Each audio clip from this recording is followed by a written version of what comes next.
واحد من الركاب اسمه كرو بيقول لهم انه يقدر يمشي المسافة دي عشان متعود على الماراثونات، لكن بيعارضه واحد تاني من الركاب وبيقول له الصحراء مختلفة عن المدينة، لو شرب كوباية مية واحدة بس هيعرق 10 أضعافها، ولو حتى قرر يمشي بالليل واستخدم البوصلة بسبب الجبال اللي فيها صخور مغناطيسية البوصلة دي هتبوظ، وممكن أصلا حسابات تونز تكون غلط في الأساس عشان الخريطة دي قديمة.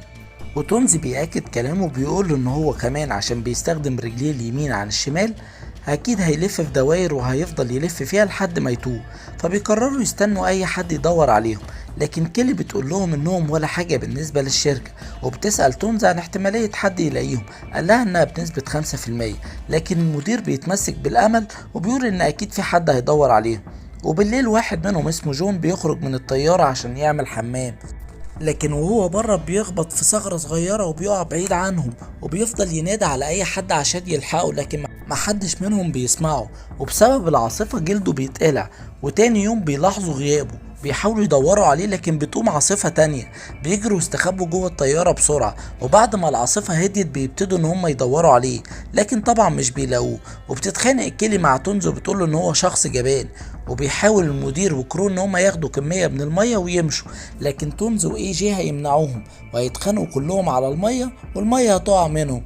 وهنا بينادى عليهم اليوت وبيقول لهم ان هو عنده فكرة اننا نبني طيارة جديدة بسبب ان في محرك لسه سليم وكمان الديل وجنب الطيارة، لكن تونز هيقول له انت تعرف ايه عن الطيارات. هيفاجئوا اليوت وبيقول له ان هو بيصنعها وهو بيشتغل مهندس تصميم طيارات في شركة طيران.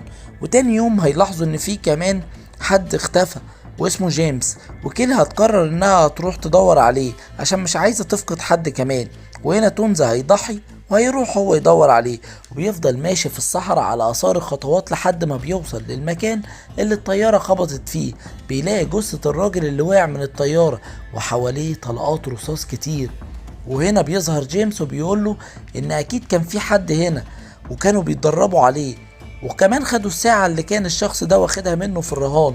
وتونز بيقول له دول اكيد البدو او مهربين مخدرات، وبيحاول يقنعه يرجع معاه، لكن جيمس بيرفض الا لو تونز قرر ان هما يبنوا الطيارة، وفعلا تونز هيوافق عشان جيمس يرجع معاه. وبعد ما بيرجعوا بيروحوا